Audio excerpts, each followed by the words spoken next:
So, where are you? That's what we've been saying to Denali this whole drive. Where are you? Yeah, exactly. So we're striking out here. Denali is clouded. Yeah. And not Which only is, that, like, I think normal, but also yeah, totally normal, whatever. But not only that, like, rain literally just started, like, as we approached. There hasn't been any rain at all. And so we're at the State Parks Denali Viewpoint North. Yeah. And it has a great view of Denali. I mean, you could tell if it those would have a clouds great there. view of Denali. I mean, they got a couple trees that got to top off a little bit, but other than that, great view. Well, I also had it in the back of my head of like, well, even if we can't see it today, like maybe we'll just spend the night because it's a state park and like try again tomorrow. Yeah. But I'm not really loving the vibe here. Like, it only has 20 sites. Yeah. And so I saw that on the map and I was like, 20 sites? Like, we're not going to get a spot. However, so that's our rig just in the parking lot. And here are all the sites. And there's one site is taken. So it's literally just a parking lot that you back up to. And then there's like a fire pit behind like the curb. I don't know. You want to keep moving? Yeah, those freaking clouds aren't even moving at all. You know, I'm like, oh, maybe we'll see it like reveal itself for a second and get clouded again, but no, they're stuck. They're on there. Well, you know, we knew this was a big possibility. Yeah. The problem with this mountain specifically is that it's really snowy at the top, and so the peak is all white and it blends in with the clouds. True. So I'm like, I think I see a peak, or is that just cloud? Yeah, exactly. And, you know, they have a little viewing... Oh, there's water on the screen. They have a little, like, viewing area where you can, like, try and see a little bit closer. And so we did that, but it's just closer clouds. So... Here, put the camera up to this. Put the camera up to it? Yeah, let's see. Okay. How that works.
Got here just in time because the rain just started. So we went to the South Denali viewing point. It was way better. It was way better for us. What's really funny though is like when we were at the North viewing point, we ran into someone who was at the South viewing point and she was like, oh, this is a way better view. But we were like, but where is it? Like, is it over here or is it over there? And like, we thought we saw it. And we're still convinced. This lady like totally threw us off because she's like, I think it's over there. But yeah, we saw it at both viewpoints, but one is like, it kind of blends in with, it doesn't like have the same visuals. Right. And here, it's like the way that the mountains aren't in front of it and all that stuff, like they're not, the mountains that are in front of it are like not as tall, but they're closer, so it makes it look taller while it's further away. Yeah, it's a perspective game for sure. Yeah, anyway, so this viewpoint makes it, you know, it grew on us. Right, so personally, we like the southern viewpoint the best. So after we saw it, we were like, well, now what? So we kind of were like, well, do we just long haul it, make it down to Anchorage? Or sleep in the parking lot campsites of Denali View South? Or do we go to Talkeetna? Is that the town? Talkeetna, Someone yeah. recommended, a local recommended that town to us, so we still want to check it out, but we're like, okay, do we try and make it there? Anyway, we're looking at the maps and there's this campground. I'm gonna call it Kyogi Ken only because I need to see it spelled again. I only saw it briefly on the sign, but not that would really help. I'll probably still mispronounce it, but I'll put the spelling. Yeah, there you go. That's perfect. Anyway, so we were looking up campgrounds around the area, and Jason was reading reviews, and he's like, "Oh, people love this place. It's rated as the best state campground in Alaska." And we're like, "Well, we're right here. We have to go, right?" Yeah. So we drove up here, and I don't know how many sites they had total. You can reserve a lot of the sites. Yeah, there was a handful that were first come, first served. Yeah. So we're driving through, and this is our tip for you, okay? If you want. This is how we got this site. Yes. When you drive through and you're looking for first come, first serve or reserve sites, make sure you stop at the signpost that says the site number and read the piece of paper that's there. Yeah. Because if you're an RV like us, where you would need to drive and you take the RV with you while you're sightseeing, your site might look empty. But so you have to read the piece of paper. So I feel what a lot of people do though is they know that of oh, there's a piece of paper there, it's reserved. So you just blow by it. But make sure you read the dates. Right. So this one was even more confusing because it had today's date on it. Yeah, the big date said today's date. But then it said it expired at 11:59 p.m. And I was like, that's kind of weird. So I got out and I looked at it, and it was purchased yesterday, and it expires today. So what happens is people leave their tickets on there when they leave. It's a common thing. You just put your thing up, you leave it, and then if the camp host doesn't come through that day or anything like that to remove used tags, it'll just stay there. So we know there was a person driving out when we came in with their RV, and so they probably drove through the loop, saw that they were all taken or reserved, and then even saw this one with the tag on it that had today's date, and just drove right by because they didn't read the tag. Right. So we lucked out. So that's how we got the last site here, and I'm sure it's been looked at multiple times today already. Yeah. It's 8 o'clock. Yeah, so we got really lucky. And we're in Alaska's favorite state park. Yeah, it's nice because it's, it's still wooded like all your other state parks, but it has electricity, which is not expected out here. Tired of playing Guess That Smell in your RV? We certainly were, and that's why we created Tank Tune-Up. We created this holding tank treatment with a dual action formula that not only breaks down waste, but eliminates odors. Our formula doesn't have fillers or artificial fragrances that honestly sometimes make the odors worse. Tank Tune-Up is so easy to use, just simply scoop it, rinse it, and forget it. Whether you're hitting the road for a weekend getaway or living the full-time RV lifestyle, Tank Tune-Up makes odors a thing of the past. Scan the QR code or click the link in the description to get yours today. And if you want to learn more about our product, check out our full video on it. All right, so this morning we left Kasugi Ken and we headed to Talkeetna and we booked a train tour. Yeah. So this is a little sightseeing tour, but also what's really cool about this one is this train will stop to drop off or pick up anyone that's doing backcountry backpacking. It's just, we'll stop on the track and pick you up. So I actually kind of am hoping that happens today just because I think that's really cool. Yeah, so this is obviously, it's the Alaskan Railroad, and it's called the Hurricane Turn. So pretty much it only goes from Talkeetna up to Hurricane, which is only accessible by rail, and then turns and comes back. And so it's a 6-hour journey, which is perfect for us. And you get views and stuff, but we were reading reviews and they said the train looks for, the conductor looks for wildlife and will stop the train to show it, or they said he even has backed up to we passed a moose. Yeah, it backs up, which is not something that normally happens in train travel, so I'm kind of excited, and it's a legitimate train, so. Yeah. So we were actually just gonna is that the train? No. Oh, it's a plane.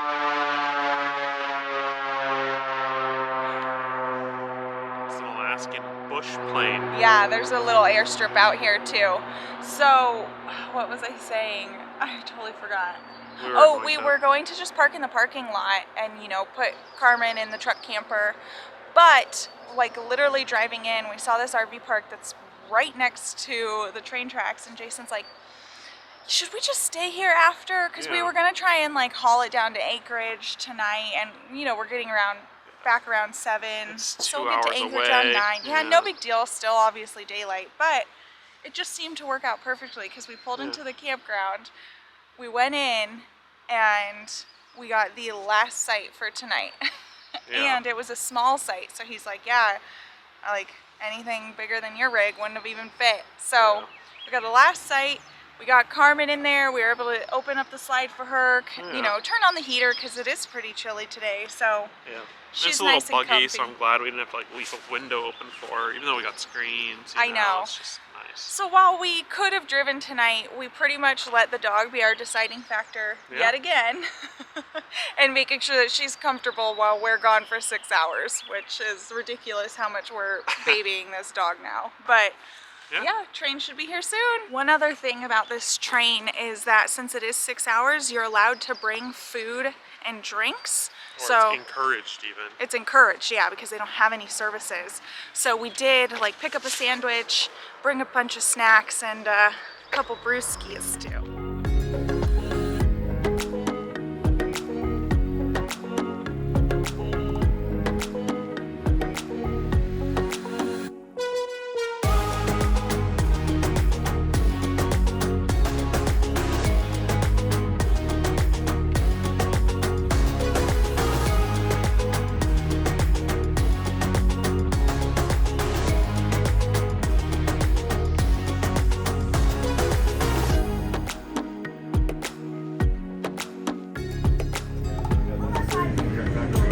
We just brought all our quarry workers up a pallet of food.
So,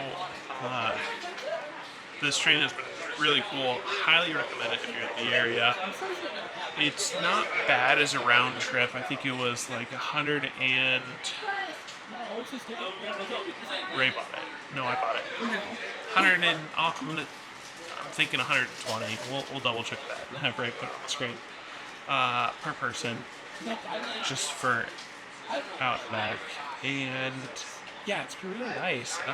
You do get lots of views of trees and the river and stuff like that, but they said if they do see any wildlife, they'll stop, back up for it, and I don't know, they said this is the only train in the United States that still does Flagstop, where if someone flags the train down, it will stop to pick them up, which I think is super interesting. We have had to stop on secondary rails for 2 trains that are going by because the other trains have like a schedule that they stick to, and this train has kind of like a loose schedule. So they said we get like lower priority. Yeah, it was actually nice. We actually just stopped at a house way out here in the woods that is only accessible by train, and has an artist does a lot of children's books. And so you're actually able to get off while we're waiting for the train to pass and go into the studio that she has and buy her children's books. Or she also has like just her artwork by itself. So if you're interested in that, you can check that out.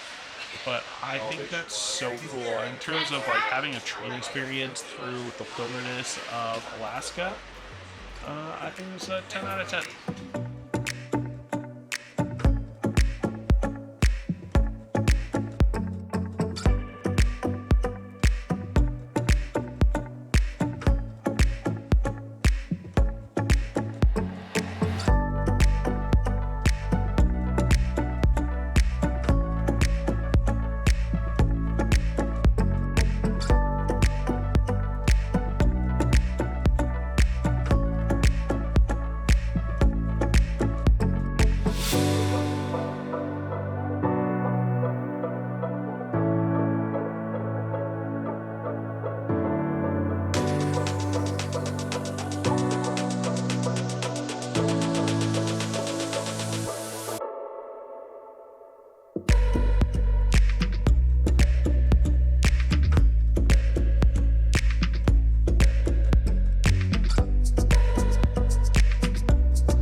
Alright guys, so we're heading out of Talkeetna, and I think we got a little taste of like what's to come as far as tourism goes.